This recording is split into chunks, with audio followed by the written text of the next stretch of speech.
2026 జనవరి 3, 4, 5 తేదీల్లో గుంటూరులో ఆంధ్ర సారస్వత పరిషత్ ఆధ్వర్యంలో జరిగే 3వ ప్రపంచ తెలుగు మహాసభలను జయప్రదం చేయండి. రండి, తెలుగువాడి ఘనతను, తెలుగు భాష గొప్పతనాన్ని ప్రపంచానికి చాటి చెబుదాం. 3వ ప్రపంచ తెలుగు మహాసభలను నెంబర్ 1 OTTలో ఉచితంగా వీక్షించండి. నెంబర్ 1 OTTకి ఎటువంటి చందా చెల్లించకుండా నెంబర్ 1 OTTను ప్లేస్టోర్ లేదా యాప్ స్టోర్ నుంచి మీరు డౌన్లోడ్ చేసుకుని మా ప్రసారాలు ఉచితంగా వీక్షించవచ్చు. ప్రకటనల కొరకు సంప్రదించాల్సిన ఫోన్ నెంబర్ 7893935555. నమస్తే. సామాన్యుడి చేతులు సామాజిక అస్త్రం నెంబర్ 1 న్యూస్కి స్వాగతం. నేను రవీంద్ర. తాజాగా ఆంధ్రప్రదేశ్ డిప్యూటీ సీఎం పవన్ కళ్యాణ్ చేసినటువంటి కొన్ని కామెంట్స్ ఏవైతే ఉన్నాయో దానికి సంబంధించి 2 తెలుగు రాష్ట్రాల్లో ఆసక్తికరమైనటువంటి ఒక చర్చ జరుగుతుంది. అదేంటంటే, ఇప్పుడు ప్రజెంట్ ఆ 2 రాష్ట్రాల్లో పరిస్థితి ఎలా ఉందంటే, పతాక స్థాయిలో దిష్టి రాజకీయాలు అని ఎందుకన్నానంటే, ఏదైతే కోనసీమలో పర్యటించినటువంటి సందర్భంలో అక్కడ దాదాపుగా ఏళ్ల తరబడి కోనసీమలో కొబ్బరి రైతులు పడుతున్నటువంటి ఆవేదన, వారి ఆందోళన, ఆక్రందన, వాటన్నింటినీ తెలుసుకోవడానికి ఆ ప్రాంతంలో డిప్యూటీ సీఎం హోదాలో పవన్ కళ్యాణ్ పర్యటించారు. ఆ సందర్భంలో ఆయన ఏం మాట్లాడారు అనేది ఒకసారి చూద్దాం. తర్వాత నేను డీటెయిల్డ్గా చెప్తాను. రాష్ట్రం విడిపోవడానికి కూడా కారణం గోదావరి జిల్లాలో పచ్చదనం. ఆ శాపం తగిలేసినట్టుంది. ఈరోజు గోదావరి జిల్లాలో మొత్తం కొబ్బరి చెట్లతోటి, తెలంగాణ నాయకులంతా అంటారు కొబ్బరి చెట్లతో చాలా ఆనందంగా ఉంటుంది, మీరు ఏమంటుందని పచ్చదనంతో చాలా బాగుంటుందండి. ఈరోజు కొబ్బరి చెట్లు ముండలు కూడా లేవు, అంత దిష్టి తగిలింది కోనసీమకి. అదండి పవన్ కళ్యాణ్ మాట్లాడినటువంటి అంశం. అది అంటే రాష్ట్ర విభజన దిష్టి, దీనికి సంబంధించి ఎవరి దిష్టి ఎవరికి తగిలింది ఆయన మాట్లాడిన దాంట్లో చాలా క్లియర్గా విన్నారు మీరు. పచ్చదనంలో ఉన్నటువంటి ఈ ప్రాంతం ఇలా అయిపోయింది, దిష్టి తగిలింది అంటే రాష్ట్ర విభజన గురించి కొన్ని అంశాలు మాట్లాడారు. అంతే తప్ప తెలంగాణ రాజకీయ నాయకుల దిష్టి తగిలింది, తెలంగాణ రాజకీయ నాయకుల వల్లే ఈ ప్రాంతం ఇలా అయిపోయింది అని ఎక్కడా కూడా అనలా. ఆయన చాలా క్లియర్గా మాట్లాడారు. వాస్తవానికి ఏదైనా ఒక పచ్చని పొలం కానీ పంట కానీ చూస్తే దానికి సంబంధించి ఆ మధ్యలో దిష్టి బొమ్మ అనేది పెడతారు సర్వసాధారణంగా. ఎక్కడైనా సరే దానికి ప్రాంతాలు కానీ కులాలు కానీ మతాలు కానీ ఏమీ పట్టింపు ఉండదు. ప్రతి ఒక్కరూ, ఎందుకనంటే వారు నమ్మిన సిద్ధాంతాలు కానీ వారు మొక్కుకునే దేవుళ్ళు కానీ భగవంతుడి కానీ ఒకటే వేడుకుంటారు, ప్రార్థిస్తారు. క్రిస్టియన్ కావచ్చు, ముస్లిం కావచ్చు, హిందువులు కావచ్చు, ఎవరైనా సరే ఆ రకంగా ఆ పొలం మధ్యలోనో స్టార్టింగ్లోనో దిష్టి బొమ్మ పెడుతుంటారు. ఇప్పుడు ఆయన మాట్లాడిన దాన్ని వక్రీకరించి రకరకాలుగా దాన్ని రాజకీయ లబ్ధి కోసం ప్రయత్నాలు చేస్తున్నారు. దీనికి సంబంధించి మొట్టమొదటిగా ఇక్కడ ఏపీలో వైఎస్ఆర్సీపీ నుంచి మొదలైంది. అంబటి రాంబాబు ఆయన ఏ అంశం వచ్చినా నేనున్నాను అని చెప్పి ముందుకు వస్తాడు. ఆయన ప్రెస్ మీట్ పెట్టేస్తాడు, లేదా ఒక వీడియో చేసి ఆయన యూట్యూబ్ ఛానల్లో అప్లోడ్ చేస్తాడు. సరే, తప్పు కాదు అది. ఒక రాజకీయ నాయకుడిగా అతనికి ఉన్నటువంటి ఫ్లెక్సిబిలిటీని బట్టి చేస్తారు. దాంట్లో తప్పును మనం ఏదో వెతికి దాని గురించి లేదు.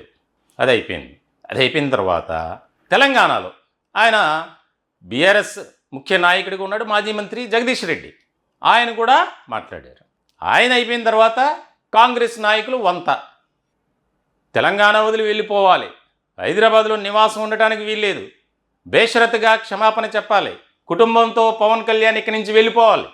ఎవరు జాగీరండి? హైదరాబాద్ కానీ తెలంగాణ కానీ? వారు ఏమన్నా ప్రత్యేకమైనటువంటి రాజ్యాంగం ఉందా తెలంగాణకు? రాష్ట్ర విభజన జరిగినటువంటి సందర్భంలో 10 ఏళ్ల పాటు 2 రాష్ట్రాలకు ఉమ్మడి రాజధాని హైదరాబాద్ అన్నారు. నీళ్లు, నిధులు, నియామకాల విషయంలో ఏ విషయంలో అయినా సరే ఆంధ్రప్రదేశ్ ప్రజలకు న్యాయం జరిగిందా? అన్యాయానికి గురవుతూనే ఇప్పటికీ కూడా ఉన్నారు. ఆయన మాట్లాడిన దాన్ని హైలైట్ చేసి దానికి సంబంధించి వారు రాజకీయంగా లబ్ధి పొందటానికి ఇన్ని రకాలుగా ప్రయత్నాలు చేస్తున్నారు. ఒకసారి అంబటి రాంబాబు కానీ, జగదీష్ రెడ్డి కానీ, ఇంకా సో కాల్డ్ పర్సన్స్ తెలంగాణ కాంగ్రెస్లో ఉన్నటువంటి నాయకులు ఏం మాట్లాడారో ఒకసారి విందాం. దారిపోయే బండన్న నెత్తిన పడమన్నట్టుగా అది కోనసీమ పచ్చగా ఉందని తెలంగాణ వాళ్ళు ఈడ్చిపడి రాష్ట్రాన్ని విభజించండి, అదేనంట కారణం, ఇంక రెండో కారణం లేదంట. పిచ్చి మాటలు. ఇప్పుడు వాస్తవానికి ఎవడన్నా వచ్చిండు హైదరాబాద్ నుంచి ఆడికి తగిలితే వాళ్ళ దృష్టి ఏడ తగులుతుంది కానీ ఆడికి పోనే దృష్టి ఏడ తగులుతుంది, ఏం తెలియదు. ఈ అటువంటి వాళ్ళు ముఖ్యమంత్రులు ఉప ముఖ్యమంత్రులు అవుతున్నారు. ఏం చెప్తాం మరి మనం మాట్లాడేటప్పుడు నాలుగు కంట్రోల్ లేకుండా బుర్రకు పని పెట్టకుండా రోజు వస్తే వచ్చిపోయేటోళ్ళు వందలాది వేల మంది అక్కడి నుంచి వాళ్ళు హైదరాబాద్ను చూసేది వాళ్ళు. ఏమంటాం మనం, నర దృష్టి పడింది అని అంటాం చాలా విషయాలలో. చూసి వస్తానికి బాగా ఎక్కువ మంది చూసిపోతే ఓ చేనమ్మడి పోతుంటే బాగుంది ఈ చేను అని చెప్పి అంటారని చెప్పి పాపం దిష్టి బొమ్మలు కట్టుకుంటారు. మరి కట్టుకుంటాం ఆయన దిష్టి బొమ్మ వద్దన్నాడు, మనం ఆపినామా? పిచ్చి మాటలు, తెలివి తక్కువ మాటలు. నువ్వు యాక్టర్ అయ్యేదా అయినా కానీ రెస్పెక్ట్ ఇస్తున్నాం. కానీ నువ్వు ఎప్పుడైతే మాట్లాడినావో తెలంగాణ వాళ్ళ గురించి మాది నరదిష్టి, మా కళ్ళు పడే గోదావరి అంతా నాశనం అయిపోయిందని చెప్పి మాట్లాడిన మాట కరెక్ట్ కాదు.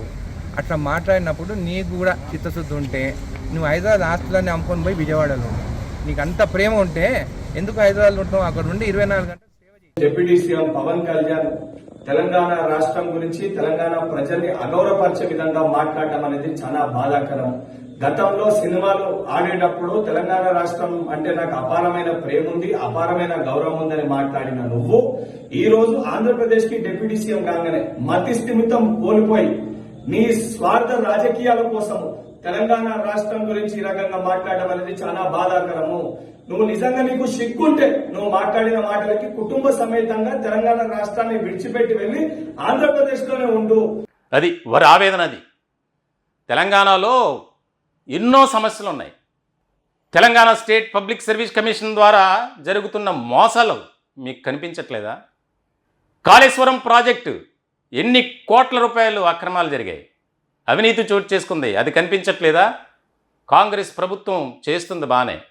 ఒక్క చిన్న అంశాన్ని పట్టుకొని ఆయన ఏదో తప్పు చేశారు, ఆయన ఏదో తప్పు మాట్లాడారు అని చెప్పడానికి మీకు అంత ధైర్యం ఎక్కడిది? ఇది మా మాట కాదు. 2 తెలుగు రాష్ట్రాల్లో మెగా ఫ్యామిలీ అభిమానులు కానీ, జనసేన పార్టీని అభిమానించేవారు కానీ పవన్ కళ్యాణ్ను ఒక రకమైనటువంటి ఆదరాభిమానాలు చూపించేటువంటి వారు అడుగుతున్న ప్రశ్న ఇదేదో మా నెంబర్ 1 న్యూస్ నుంచి నేను అడగట్లా. కావాలంటే వారు ఏం మాట్లాడుతున్నారో వినండి. తెలంగాణలో జనసేన అభిమానులు తెలంగాణ ప్రాంతం నుంచి మాట్లాడారు, ఒకసారి వినండి.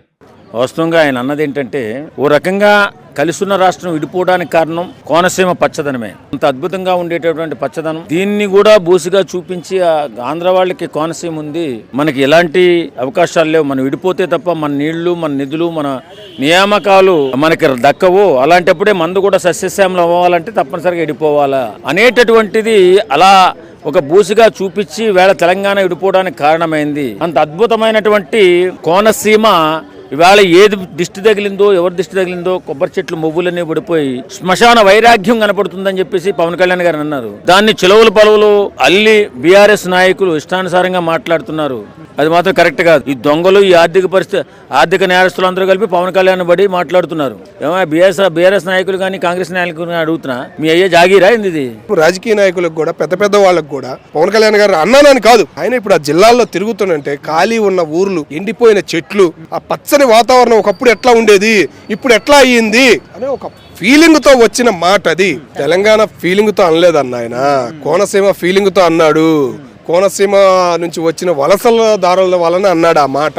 అలా అర్థం చేసుకోవాలి. ఏదో తెలంగాణ అనేసాడు అంటే నువ్వెట్లా అంటావన్నా? ఆయన పుట్టింది మొత్తం చిన్నప్పుడు అక్కడే, కానీ మొత్తం ఇప్పుడు సంసారం మొత్తం ఎక్కడే కదా. అక్కడికి పోయిన తర్వాత అన్ని గమనిస్తూ చెట్లు కానీ అన్ని చూస్తూ ఉంటే అక్కడ ఒకటి తగలబడి ఏదో మసిమసిగా అయిపోయి చెట్లన్నీ తగలబడినట్టున్నాయి. సో దానికి రియాక్ట్ అవుతూ తెలంగాణ వాళ్ళ దిష్టి ఏమైనా తగిలిందో అన్నారు. తెలంగాణ వాళ్ళ దిష్టి తగిలిందో లేదో తెలియదు కానీ ఆ ఆపోజిట్ పార్టీ వాళ్ళ దిష్టి అయితే తగిలి ఉంటుంది.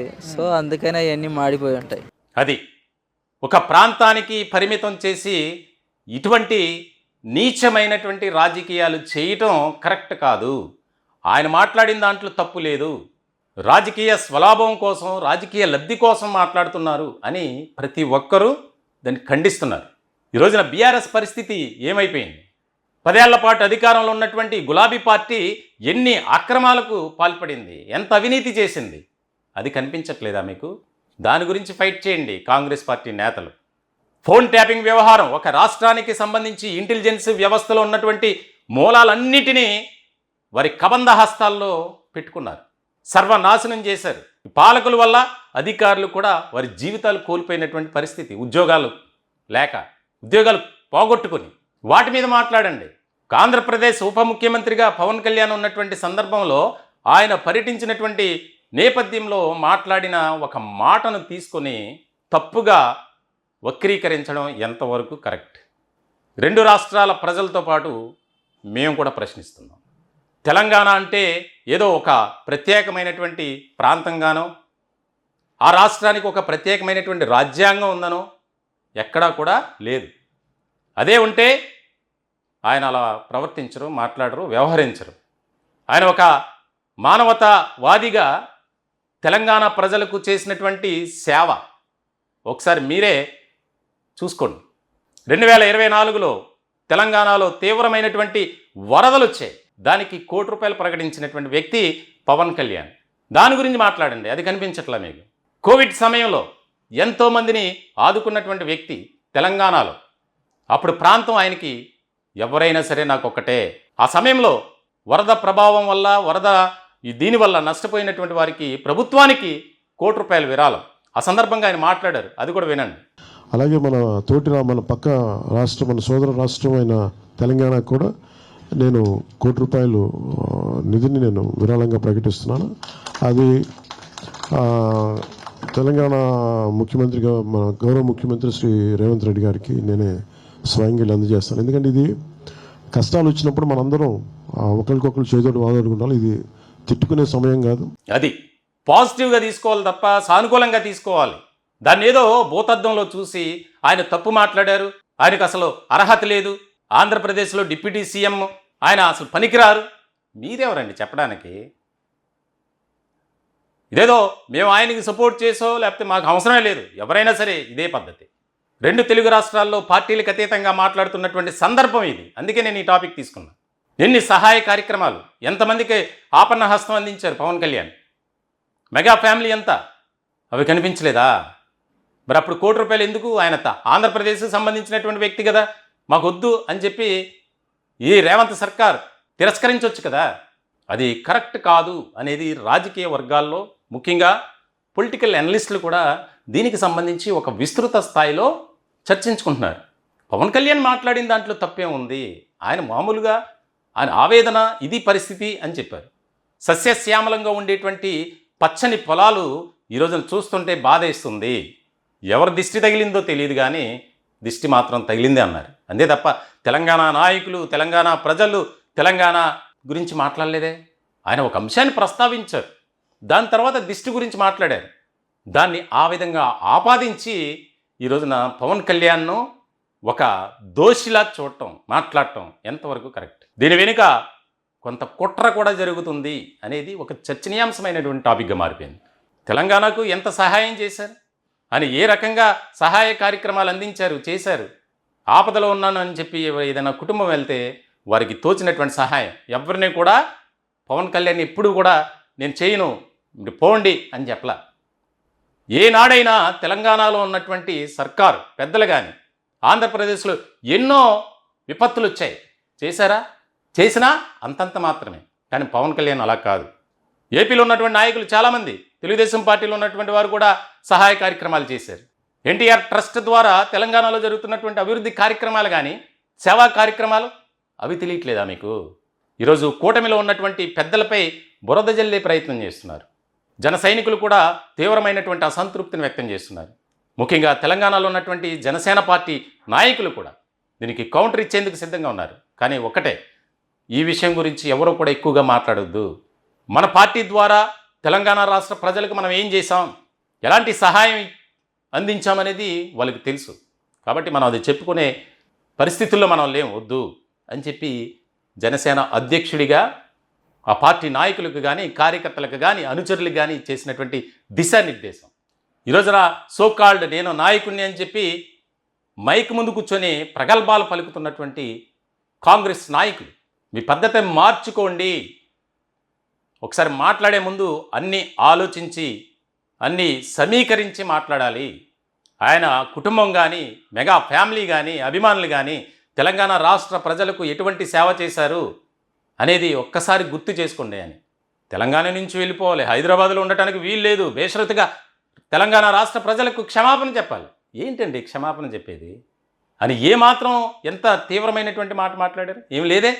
తెలంగాణ నాయకుల్ని ఏమన్నా కించపరిచే విధంగా మాట్లాడారా?